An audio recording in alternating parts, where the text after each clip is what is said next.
기독교인이든 안 기독교인이든 부모를 공경하는 것은 종교와 관계없이 거의 모든 사람들이, 모든 종교 사람들이 똑같이 이야기하고 있고 또 행하는 바입니다. 그런데 기독교인들이 부모를 공경하는 것이 다른 사람들이 하는 것과 어떻게 다릅니까? 안 믿는 사람들이 부모를 공경하는 것하고 기독교인들이 예수님을 하나님으로 모신 사람들이 부모를 공경하는 것과 어떤 차이가 있습니까? 예, 주 안에서라는 말이 나오죠. 예, 주 안에서 공경하라. 주 바깥에서는 안 해도 된다. 그런 말은 아닙니다. 하고 안 하고가 주님 안에서 주님을 주인으로 모신 사람으로서 마땅히 해야 할 순종을 하고 공경을 하라.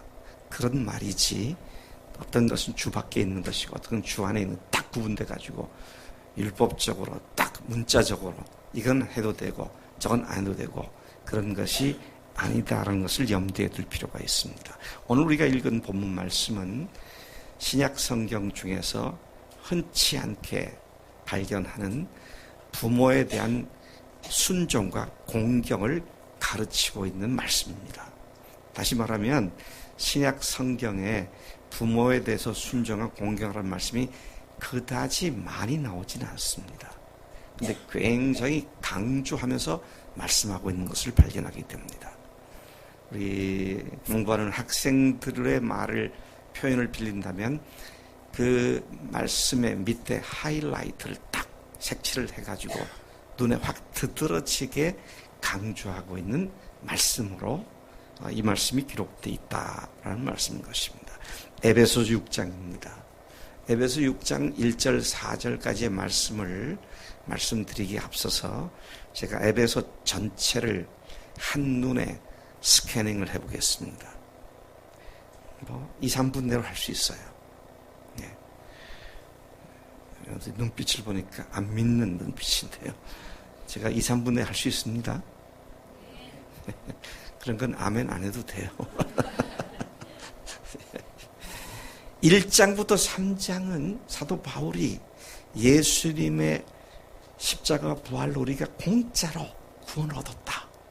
그런데 그게 우리 한 사람 한 사람 구원받는 걸 끝난 게 아니라 우리가 창세 전부터 하나님께서 예정하시고 특정하신 대로 우리를 교회로 세우셨다. 이게 비밀이었다. 근데 이 비밀이 창세 전부터 가졌던 하나님의 이 비밀이 오늘 우리에게 성령으로 말미암아 알려졌다. 굉장히 큰 표현으로 1장부터 3장까지 하나님의 비밀을 얘기하고 있습니다. 여러분, 우리가 하나님의 교회에, 하나님의 비밀인 교회 지체가 된 줄로 믿습니다. 이거는 창세 전부터 하나님 마음속에 가신 하나님의 꿈이었다.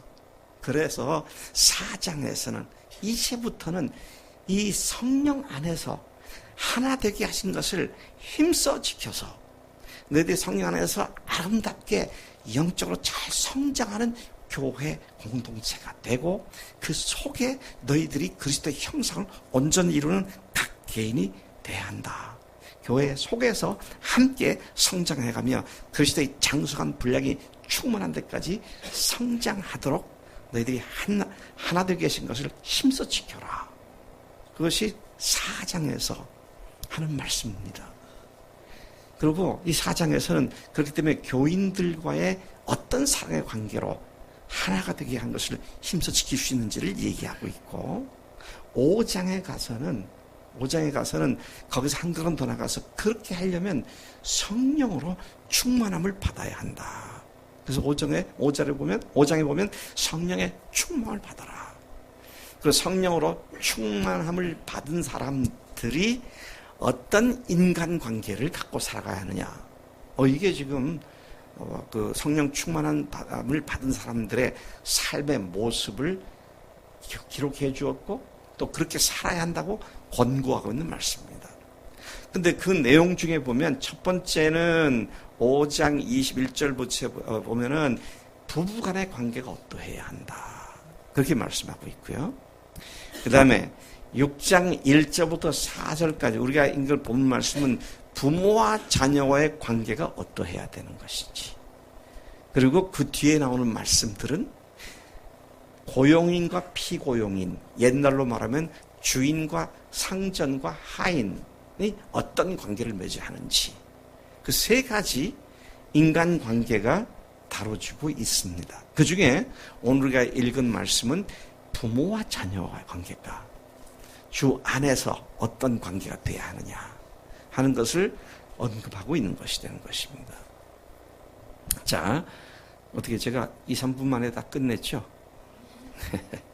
예, 아주 간결하게 에베소서를, 물론 그 속에 굉장히 깊은 말씀이 많이 있지만 전체를 한눈에 쭉 봤을 때는 그런 내용들이 기록되어 있다라는 것입니다. 저는 오늘 이 본문을 묵상하는 가운데 저와 여러분들이 하나님께서 부모 자녀 관계에 어떤 삶을 살아야 하는지를 권고하신 그대로, 명령하신 그대로 우리 각 가정들이 그런 부모 자녀 관계로 아름다운 가정이 되기를 축복합니다. 이 말씀을 우리가 다시 돌아가서 보면 2절에 내 아버지와 어머니를 공경하라, 이것은 약속이 있는 첫 계명이니, 그렇게 말씀을 하고 있습니다. 사도 바울은 지금 밑에다가 이 하이라이터를 지금 긋고 있습니다. 뭐라고 긋고 있습니까? 내 부모를 공경하라, 이것이 약속이 있는 첫 계명이다. 그런 표현으로 그걸 두드러지게 잘 강조하는 표현을 하고 있는 것입니다. 여러분, 여기에서 먼저 약속이 있는 계명이다에 대한 생각을 좀 해보겠습니다. 10계명 중에 1계명부터 4계명까지는 하나님께 대한 계명입니다. 하나님 앞에서 이렇게 살아야 한다. 하나님과의 관계가 이렇게 돼야 한다. 그리고 5계명부터 10계명까지 6계명은 사람들과의 관계가 이러해야 한다. 근데 그 첫 번째, 사람들과의 첫 번째 계명이 바로 내 부모를 공경하라 라는 것입니다. 내 부모를 공경하라 라는 말씀이 이웃들과의 관계에 있어서 첫 번째로 왔기 때문에 지금 첫 계명이라고 얘기하고 있는 겁니다. 근데 첫 계명인데 어떤 계명이냐? 약속 있는 첫 계명이다. 그렇게 말씀을 하고 있습니다. 그러니까 다른 구절들은, 다른 계명들은 그렇게 살았을 때 약속이 없습니다. 근데 이 구절만큼은 약속이 붙어 있는 계명입니다. 그러니까 특이한 계명이다, 그런 말이죠. 특별히 주목해야 할 계명이다, 그런 말입니다.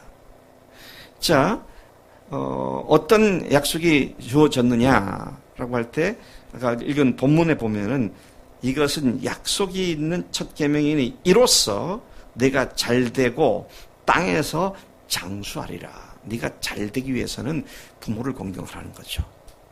또 장수하려면 부모를 공경하라. 부모를 공경하면 잘되고 땅에서 장수할 것이다. 그렇게 말씀하고 있습니다. 그런데 제가 이 구절을 지금 사도 바울이 에베소 교인들에게 설명하고 이 말씀을 얘기하고 있는데, 이 오리지널, 이 십계명이 처음 하나님께서 십계명을 돌판에 딱 새겨서 모세에게 주셨을 때, 시내에서 주셨을 때 그 원문으로 돌아가 보겠습니다. 그것은 출애굽기 20장에 있는 말씀입니다.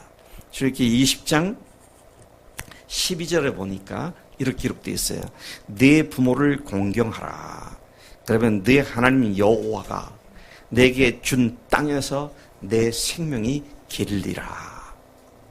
원문에는 내 하나님 여호와가 내게 준 땅에서 내 생명이 길리라. 다른 것은 내가 장수하리라. 그렇게도 표현되어 있기도 합니다. 6개의 대인관계에 있어서의 계명들 중에 다른 계명들은 단순히 하지 말라, 그렇게 말씀하고 있어요. Do not, don't, 하지 마라, 그렇게 말씀하고 있습니다. 근데 이 구절은 하라, 포지티브하게 적극적으로 하지 말라고 부정적인 표현을 한 게 아니라 하라라고 한 유일한 계명입니다. 이게 상당히 다릅니다. 다른 계명하고는 달라요, 분명히. 하지 말라라고 하는 말씀 보면 지금 5계명이 부모를 공경하는데 6계명에 살인하지 말라, 간음하지 말라, 도적질하지 말라, 거짓 증거하지 말라, 이웃 것을 탐내지 말라, 다 말라고 하고 있어요. 근데 이 계명만큼은 하라라고 적극적으로 권장하며 명령하는 말씀이라는 사실을 우리가 보게 되는 것입니다. 그러면 어떻게 된다고요? 그러면 네 하나님 여호와가 내게 준 땅에서 내 생명이 길리라. 오늘 바울이 풀어서 얘기한 바에 하면 네가 잘되고, 내가 잘되고 어떻게 된다? 내 생명이 영원하리라. 그렇게 표현을 하고 있습니다. 약속 있는 계명, 그 약속이 바로 네가 잘된다는 겁니다. 그리고 하나님께서 주신 땅에서 내 생명이 길 것이다. 그렇게 말씀을 하고 있습니다.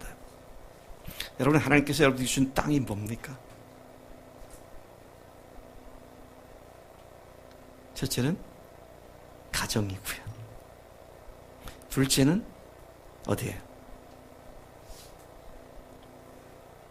둘째는 영적인 축복의 땅인 교회입니다. 제가 어제 그제도 어떤 다른 교인 둘이 상담을 왔어요. 근데 교회 속에서 지옥이에요, 지옥. 너무 마음이 아프더라고요. 그 사람들의 얘기를 들으면서 교회가 오늘날 이 모양 이 꼴이 됐구나. 복된 땅이 아니고 그냥 싸움과 갈등과 술수와 권모와 이런 땅이 되어버렸구나. 독약이 가득 탄 땅이 되어버렸구나. 근데 교회가 주님이 거기에 계시고 형제들이 자매들이 하늘 가족으로 사랑하는 사랑이 있고 그 속에 주님께서 역사하시는 생명 넘치는 주님의 역사하심이 있고 구원의 역사가 있고 나음의 역사가 있고 성장의 역사가 있는 그런 땅에서 하나님께서 내게 주신 땅에서 내가 영생하리라. 내 생명이 길 것이다. 이거는요 어마어마한 축복의 말씀입니다. 근데 그 비결이 뭐라고요? 부모를 공경하라는 겁니다. 부모를 공경하라는 거예요. 희진아, 잘 되려면 부모님을 공경해야 돼. 하나님 말씀은 1.1획도 변함이 없습니다. 하나님 말씀은 1.1획도 효력이 없어지지 않습니다. 주님 오실 때까지 그 말씀은, 오시고 난 뒤에도 그 말씀은 영원히 존속하게 될 진리의 말씀이기 때문이죠. 오늘 이 말씀이 그렇게 분명하게 선포합니다. 내 부모를 공경하라. 그리하면 내가 땅에서 잘되고 또 내 생명이 장수할 것이다. 거기서 영원히 거할 것이다. 그렇게 약속하고 계신 말씀을 보게 됩니다. 근데 사도 바울이 그런 약속이 있는 계명이다라는 말 말고도 거기다 첫 계명이다. 그렇게 얘기를 하고 있는 것을 보게 됩니다. 부모를 공경하는 일의 중요성을 이 계명이 다른 모든 인간관계를 언급하는 계명들 중에 첫 번째 계명임을 상기시키고 있는 말씀입니다. 이 말은 단순히 순서에 있어서 제일 먼저 나온다는 말만 의미하는 것이 아니라 무엇을 또 의미합니까? 순서상 제일 먼저 나오니까 첫 계명이다. 그렇게 말할 뿐만 아니라 뭘 의미할까요? 그것에 으뜸되는 중요성을 얘기하는 거죠. 가장 중요성을 갖고 있는 말씀이다. 자, 그런 말씀인 것입니다. 다른 계명은 다 지키지만 이 계명은 안 지킨다면 다른 계명도 다 사실 못 지키는 겁니다. 부모를 공경하지 않는 사람이 다른 계명을 다 지킨다는 건 어불성설입니다. 나는 부모님은 내가 공경하겠는데 다른 건 내가 못 지켜서 그것도 말이 안 되는 거예요. 첫 단추가 꿰어지면 그냥 그 삶에 그대로 다 연결되게 돼 있죠. 왜냐하면 주 안에서 하는 것이 그런 것이기 때문이죠. 이 말씀은 우리 부모는 도저히 공경 못해. 근데 다른 건 내가 잘할 수 있어. 그건 말이 안 되는 거예요. 첫 번째가 시작점이 바로 될 때 다른 것도 다 될 수 있다라는 얘기인 것입니다. 여러분, 제가 그 영어 표현해 보니까 엄지 규칙이란 말이 있더라고요. Rule of thumb. 그렇죠? thumb. 엄지 규칙. 여러분, 엄지 손가락 쫙 들면 뭘 의미하는 겁니까? 가장 좋다는 거죠. 1등이란 말이죠. 으뜸이란 말입니다. 그래서 영어 표현에서 그런 말 자주 쓰더라고요. Rule of thumb 그러더라고요. 근데 이게 지금 내 부모를 공경하라가 Rule of thumb입니다. 그래서 이게 첫 번째 계명이다. 으뜸 가는 계명이다. 그렇게 말씀을 하고 있는 것이죠. 여러분 생각해 보실 때 나는 부모를 공경하는 사람이다. 나는 부모를 제대로 공경 못하는 사람이다. 셀프 이미지가 스스로에 대한 자아상이 어떻습니까? 공경하지 못하는 사람들은 부모를 어떻게 하나요? 부모를 공경하지 못하는 사람들이 흔히 하는 일이 뭔가요? 공경하지 않고 공격합니다. 부모 말씀에 털을 나고 대들고. 그래서 제가 아침에 일부 예배 때 어떤 선생을 지목해서 부모를 공격하냐 공경하냐 그랬더니 둘 다요 그러더라고요. 또 다른 선생 물어봤어요. 우리 암흑의 선생은 주님이라 부모를 공경하는 것과 순종하는 것을 하는 사람이다 아니다. 그랬더니 OX 그랬더니 삼각형이요 그러더라고요. 왠지 자신이 없는 얘기예요. 네, 완전 자신이 없는 얘기입니다. 근데 주 안에서 부모를 공경하라 그랬으면 주님이 예수님이시잖아요. 그분이 하나님이시잖아요. 그분이 나를 위해 죽으셨고 그리고 다시 살아나셔서 하나님으로서 나를 위해 죽으시고 부활하신 나의 주인으로 모셨다고 한다면 이제는 그 하나님 앞에서 마땅히 내가 부모에게 순종해야 하는 것이다. 그래서 여기 뭐라고 그랬습니까? 6절에 보니까 6장 1절에 보니까 자녀들아 주 안에서 너희 부모에게 순종하라. 이것이 옳으니라. 이게 옳으니라가 무슨 말이에요? 이것이 마땅하니라 합니다. 의당 그렇게 해야 하는 것이다. 당연한 것이다. 그런 말씀이 되는 것이죠. 자, 그래서 우리가 순종이 필요하고 공경이 필요한 이유는 바로 하나님 앞에 우리가 마땅한 바를 행하기 위해서, 그래서 우리의 삶이 잘되고 복을 받는 그런 삶 가운데 들어가기 위해서다 하는 것이죠. 여러분, 부모와 싸우는 사람이 삶을 제대로 산다고 하는 건 사실은 상상하기 어렵습니다. 네, 상상하기 어려워요. 자, 다시 돌아가겠습니다. 약속을 했는데요. 무슨 약속을 하셨는가? 네, 아까 말씀이 나왔습니다만은 조금 더 생각을 해보겠습니다. 부모에게 순종하고 부모를 공경하는 자들에게 주어진 약속이 무엇인가? 1절과 2절에서 이것을 다시 우리가 볼 수 있습니다. 자녀들아, 주 안에서 너희 부모에게 순종하라. 이것이 옳으니라. 내 아버지와 어머니를 공경하라. 이것은 약속이 있는 첫 계명이다. 그리고 이어서 3절에서 뭐라고 하면 이로써 네가 잘되고 땅에서 장수하리라. 그렇게 말씀하고 있습니다. 시내산에서 모세에게 주셨던 본문을 그대로 다시 인용해 본다면 네 부모를 공경하라. 그리하면 네 하나님 여호와가 네게 준 땅에서 네 생명이 길리라.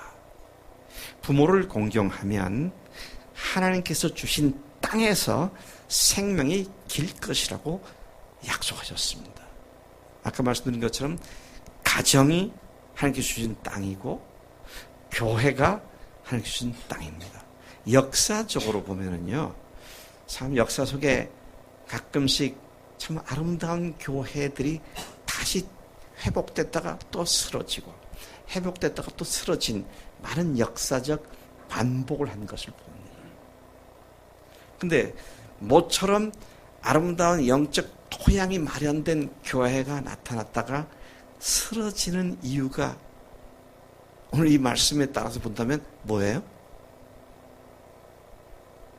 부모를 공경하지 않기 때문입니다.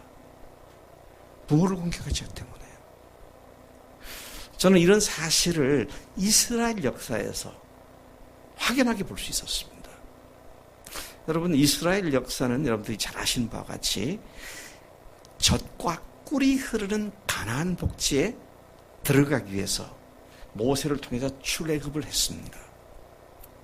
그리고 참으로 오매불망 꿈에도 그리던 그 가나안 복지에 40년의 광야 배회를 한 끝에 드디어 들어가게 되었습니다. 거기에서 그들이 그 복지에 들어가서 그들이 장수했습니까? 얼마 가지 않아서 바벨론의 패망을 하고 그 먼 나라로 바벨론으로 포로가 돼가고 그리고 자기들이 세웠던 예루살렘 성전은 완전히 당나귀와 들짐승들의 똥밭이 돼버리고 파괴되고 무너지고 완전히 자기들의 신앙의 중심지로서의 예루살렘을 빼앗기고 중심지로서의 핵심이었던 성전이 다 무너져 버린 그런 비극을 겪게 되었습니다. 그런 우여곡절 끝에 다시 그들이 돌아왔죠. 그래서 예루살렘 성을 다시 수축을 합니다. 성전도 다시 만들었어요. 그런데 어떻게 됐습니까? 불과 몇백 년 지나지 않아서 예수님 당시에 예수님 부활 승천하신 뒤에 주후 70년에 돌 위에 돌 하나 남지 않고 완전히 초토화가 돼버리는 엄청난 비극을 겪어서 그때로부터 2000년간 이스라엘 백성들은 온 사방으로 흩어진 디아스포라, 이산민이 되고 말았죠. 그리고 얼마나 많은 핍박을 받았습니까? 여러분, 그들이 그렇게 멸망을 당하고 흩어진 이유가 무엇이냐라고 할 때 우리는 제일 먼저 딱 떠오르는 것이 하나님의 아들이신 예수님을 거부하고 죽였기 때문이다. 그렇게 답을 할 수가 있습니다.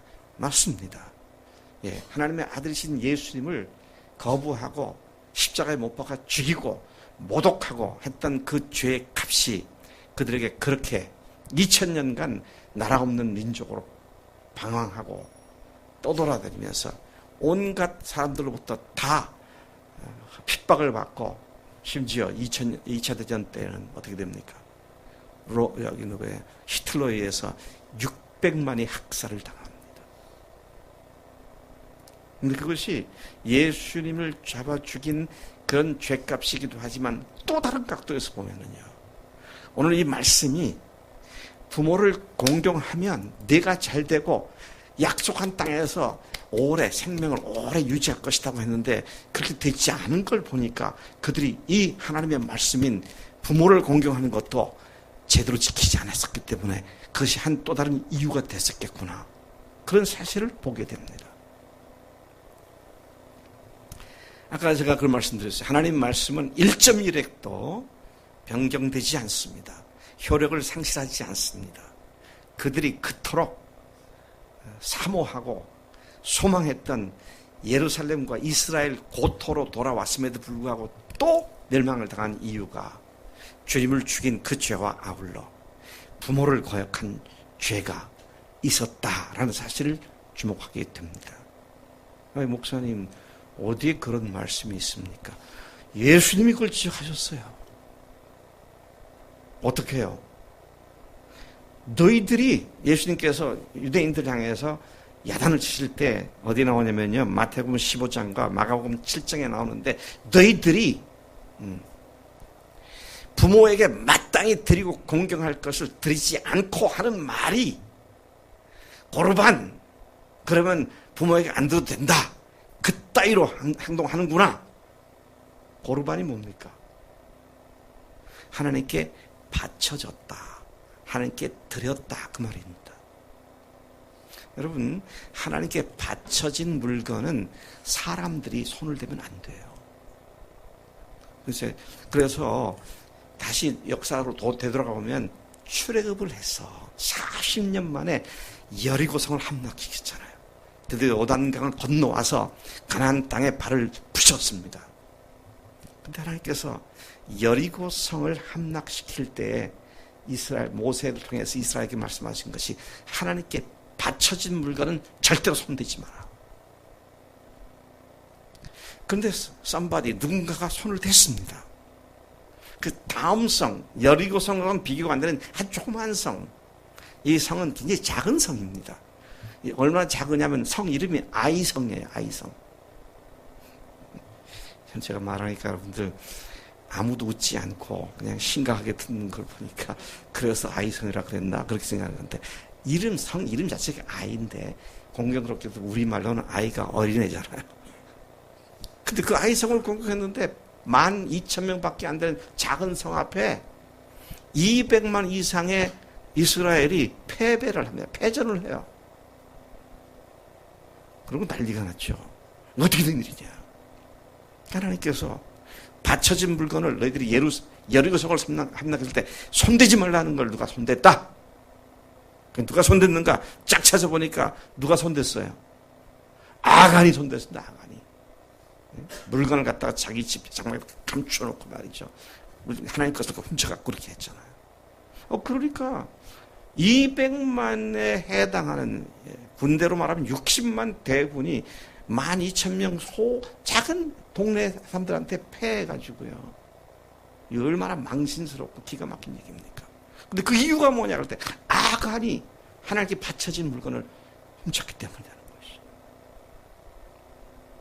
여러분, 우리 것이 아닌데 하나님 것인데, 오늘 우리도 하나님 것을 내 마음대로 쓰거나 감추거나 그런 게 있지 않습니까? 내 것 같은데 내 것이 아닌 것이 뭐 어떤 게 있어요?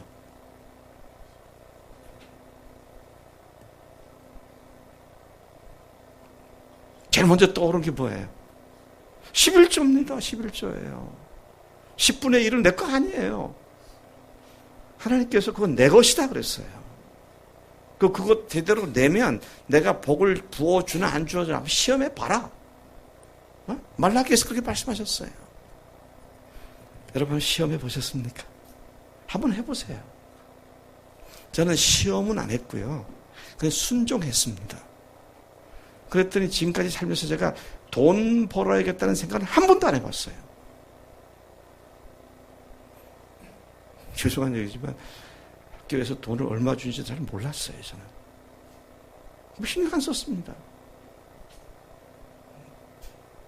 있으면 쓰고 없으면 말고. 여러분, 하나님 것은 하나님 것으로 돌려드려야 되는 거예요. 내 거 아닙니다.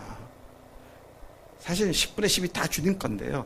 그 중에서 10분의 1이 띄어서 드리는 게 11조잖아요. 근데 그것이 전체가 주님의 것이다라는 신앙 표현을 하는 통로일 뿐인데, 그것조차도 내 것인 줄 알고 내가 마음대로 하는 거, 그게 아니라는 겁니다. 자, 저는 우리 교회에서 헌금에 대해서는 거의 설교를 안 했어요. 오늘도 지금 설교가 헌금에 대한 설교는 아닌데 바쳐진 물건 얘기하면 11조 얘기가 나오는데요. 여러분, 11조뿐만 아니라 내 것이 아닌 것들 어떤 게 또 있습니까? 내 삶 전체잖아요. 여러분, 예수님을 누구시라고 말을 합니까? 주님이라고 말씀하시잖아요. 나는 그분의 종입니다. 내 것이 아무것도 없잖아요. 살아도 죽어도 주님의 것이고 말이죠. 그런데 내 시간, 내 건강, 내 모든 리소스, 자원들, 이런 것들을 내 마음대로 쓰고, 그런 것들이 바로 그런 것을 내는 것이죠. 여러분, 하나님께 바쳐진 물건을 내 것인 것처럼 해서는 안 된다. 근데 지금 고르반이란 말을 통하면 다 된다는 겁니다. 무슨 얘기입니까? 내가 부모님께 드려야 할 것이 있어요. 근데 아까워. 그 뭐라고 합니까? 이거는 하나님께 바쳐진 거야. 그러면 안 내도 된다는 거예요. 야, 하나님께 바쳐졌다는 핑계로 부모님을 공경 안 해도 될 정당화를 시키는 이런 상태를 주님께서 직접 이 문제를 지적하시면서 야단을 치시더라고요.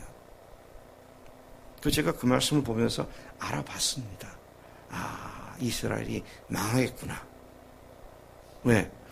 공경하지 않으면 그 약속의 땅에서 장수할 수 없으니까 말이죠. 하나님의 말씀이 그대로 이루어지는 겁니다. 자, 제가 한번 그 말씀을 보겠습니다. 마가복음 7장 11절을 보니까 너희는 가로되 이르되 사람이 아부에게나 어미에게나 말을 하기를 내가 드려 유익하게 할 것이 부모에게 드려서 부모를 기쁘시게 할 그런 것들이 고르반 곧 하나님께 드림이 되었다고 하기만 하면 그만이라고 생각한다.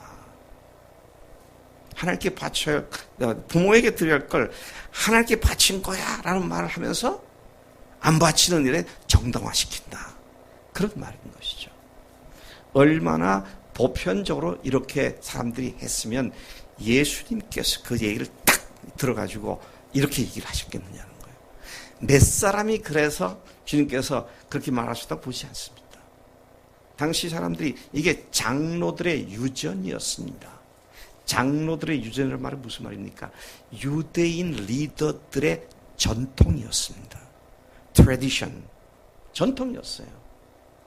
하나님 말씀이 아니고 그런 식으로 아전인수격으로 전통을 만들어가지고 부모에게 안 들어도 된다. 왜? 하나님께 바쳐진 거기 때문에. 이런 식으로 빠져나가는 그들의 문제를 우리 주님께서 그 바쁜 세상 속에서 일하실 때 얼마나 바쁘셨어요. 근데 이걸 딱 지적하시더라고요.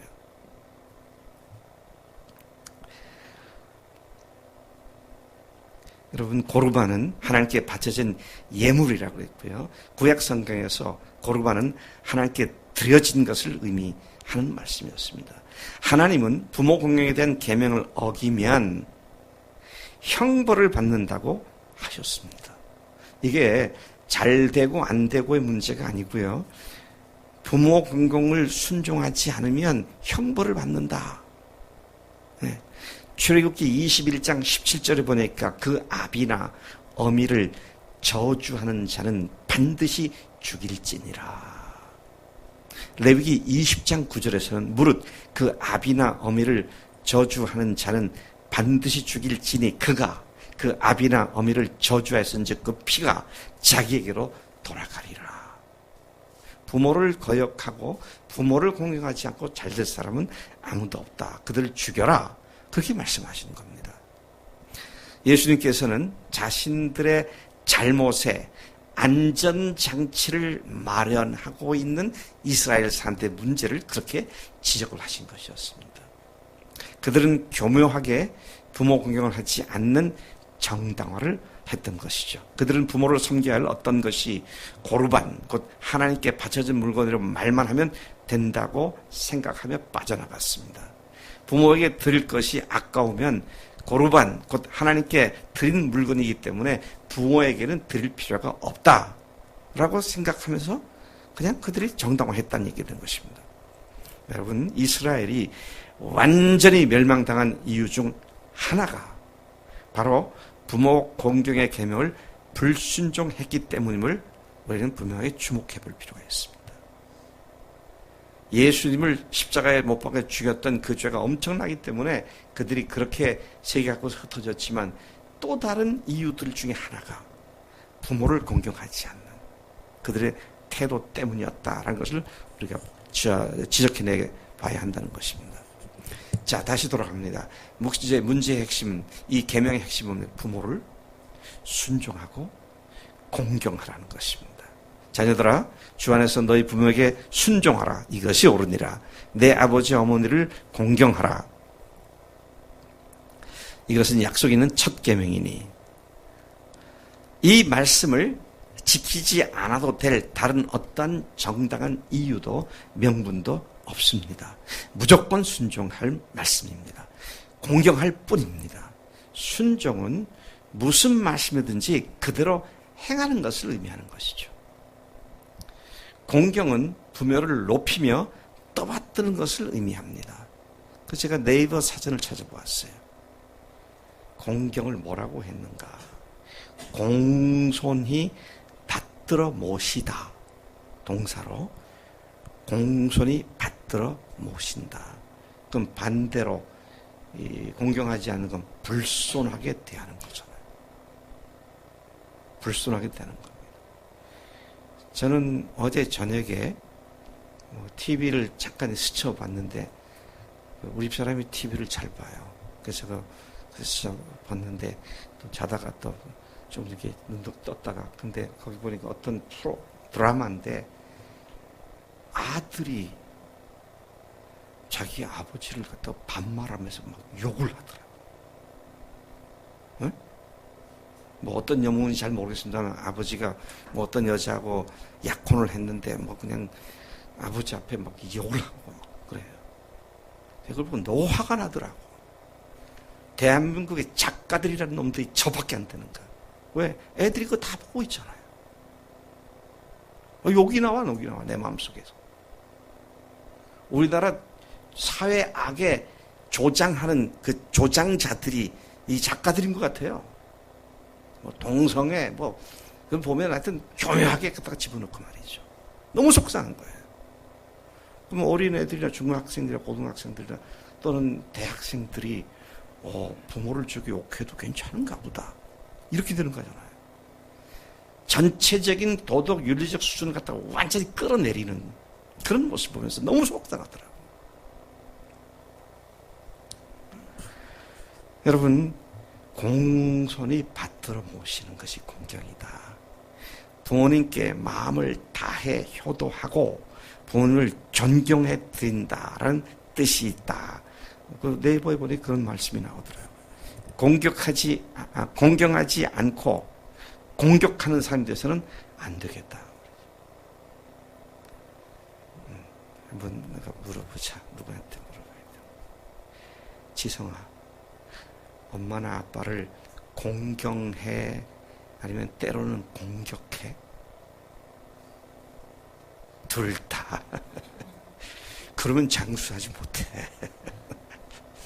예, 여러분, 이거는 하나님의 말씀입니다. 하나님이 우리에게 복 받는 비결을 말씀해 주셨어요. 자, 근데 제가 오늘 이 이야기를 하는 거는 사실은 지금부터 할 얘기를 하려고 얘기를 꺼내는 겁니다. 우리가 순종하고 공경해야 할 부모가 세 분이 있습니다. 네? 우리가 순종하고 공경해야 할 부모가 세 분이 있어요. 첫째는 우리의 육신의 부모들이고요. 두 번째는 하늘 아버지이시고, 세 번째는 영적인 부모들입니다. 육신의 부모만큼이나 또는 그 이상으로 확실한 부모가 하나님 아버지십니다. 대훈이 형제도 하나님 아버지 그렇게 부르지. 그렇게 부르죠. 그러면 그 하늘 아버지 앞에 순종하고 공경하는 삶을 살아야 한다는 것이죠. 여러분, 이게요, 우리 삶의, 우리들의 인생의 근본 아닙니까? 근본이고 기초가 되는 것이다 하는 것이죠. 또 영적인 부모들, 영적인 리더들 아닙니까? 그래서 우리 교회 수요일날 기도 제목에 보면 우리 교회 교사들이나 영적인 사역을 하는 사람들이 영적인 부모의 입장에서 사역을 하도록, 그래서 우리가 매주 수요일날 같이 기도하고 있지 않습니까? 사도 바울이 이 문제에 대해서 분명하게 그 입장을 얘기하면서 내가 이렇게 사역을 한다, 그렇게 말씀하고 있는 것을 보게 됩니다. 우리 육적인 부모들에 대한 공경은 앞서 얘기를 했기 때문에 잠깐 중단을 하고요. 예수님께서 하늘 아버지를 공경했던 모습을 우리는 오늘 우리가 하나님을 공경하는 일에 모델로 삼을 필요가 있습니다. 근데 예수님께서 하늘 아버지를 어떻게 순종하며 공경했는지 아주 간결하게 한 장에 나타나 있는 장이 요한복음 17장입니다.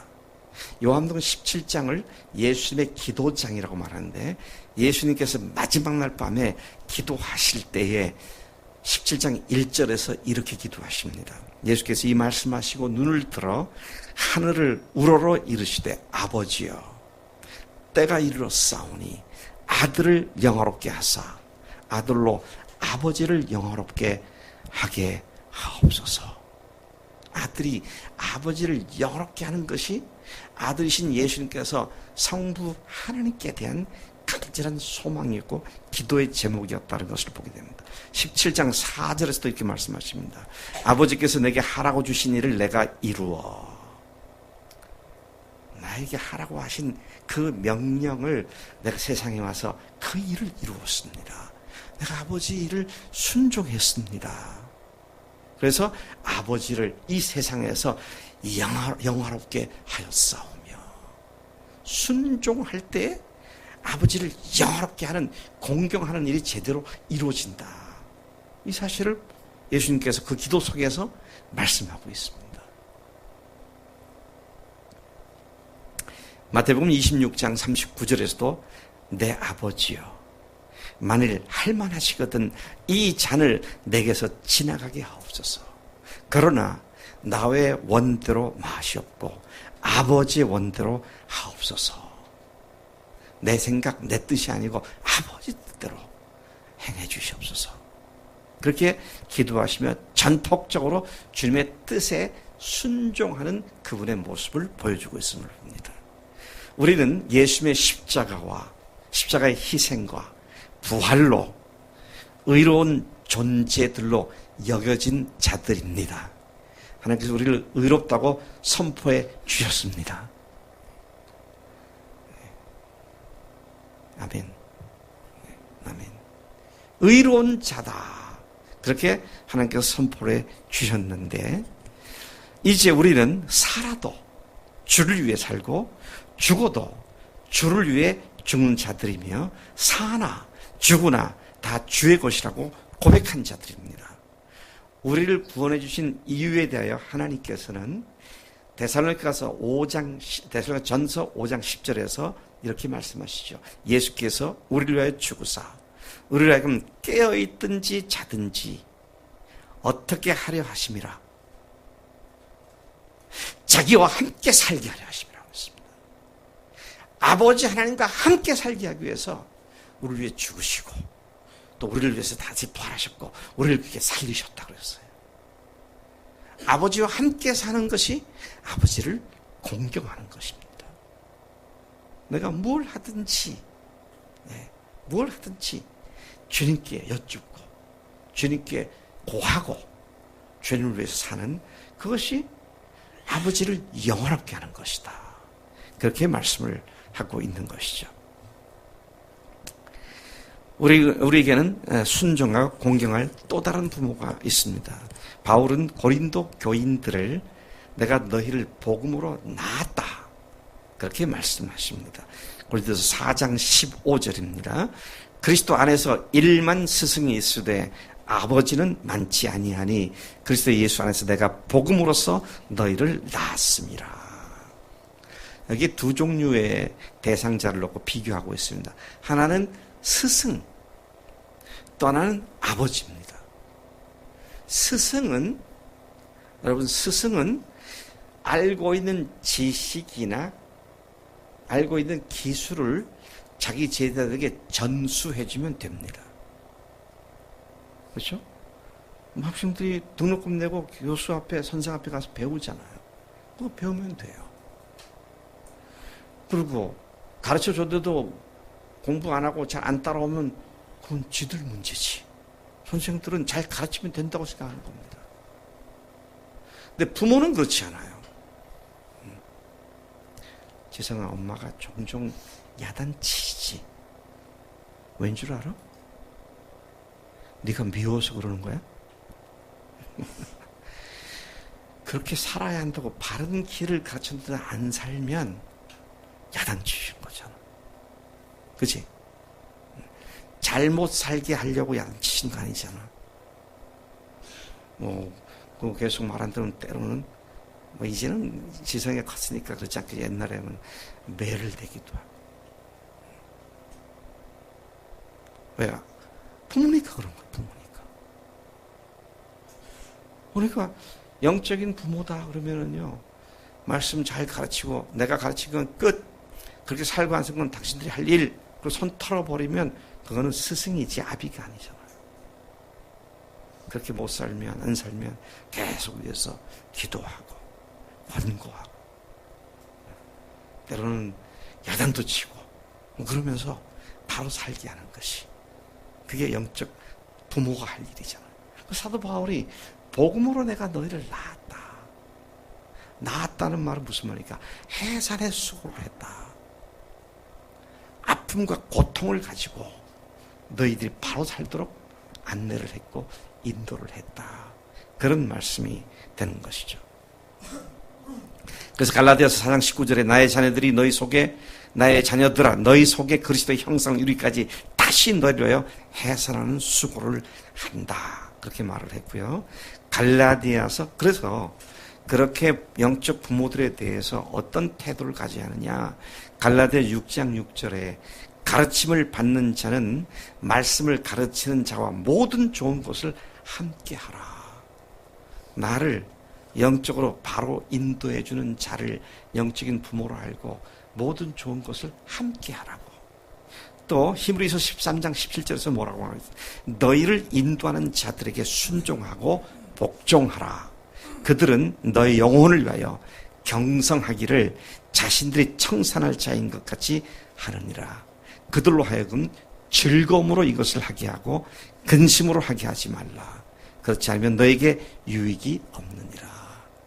그래서 여러분, 우리가 누구를 영적으로 가르치고 인도한다 그러면은요, 성경 말씀이나 지식을 던져주는 것으로 내 할 일을 다 했다고 손 털어버리는 게 아닙니다.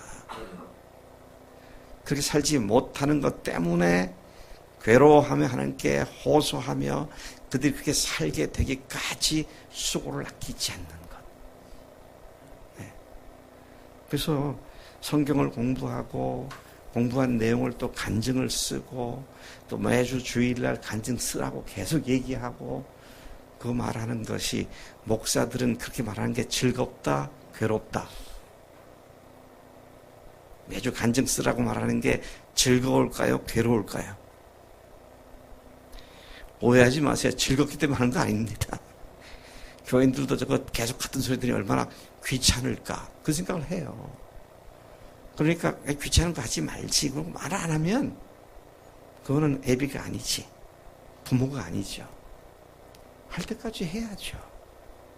그래서 제가 주보 광고 쓸 때 항상 이거 너 말어, 그런 생각을 할까 안 할까요? 안 해요. 안 해요. 당연히 넣는 거예요. 여러분들 간증을 기다립니다. ycppark@com hotmail.com. 그거 아이고 교인들도 얼마나 힘들까, 그만두자. 그럼 저도 편하겠죠. 근데 그렇게 하는 이유가, 여러분들을 계속 귀찮게 만드는 이유가, 그렇게 살아야 복이 되니까. 복 받자고 하는 거지, 지금. 그 비결이 그거인데, 그거를 왜 안 하겠느냐, 그죠. 여러분, 오늘 이 말씀 다시 돌아가겠습니다. 자녀들아, 주 안에서 너희 부모에게 순종하라. 이것이 옳으니라. 내 아버지와 어머니를 공경하라. 이것은 약속이 있는 첫 계명이니 이로써 내가 잘되고 땅에서 장수하리라. 다시 말씀드립니다. 하나님의 말씀은 1.1에게라도 변개되지 않습니다. 그리고 그 말씀은 효력을 잃지 않습니다. 하늘 아버지를 공경하고 육신의 부모를 공경하고 영적인 부모에게 공경함이 하나님이 주신 물리적 땅과 영적인 땅에서 우리가 잘되고 장수하게 되는 비결인 줄로 믿습니다. 이 비결을 딱 붙잡고 이 약속된 복을 누리는 우리가 모두가 되기를 주님의 이름으로 축복합니다.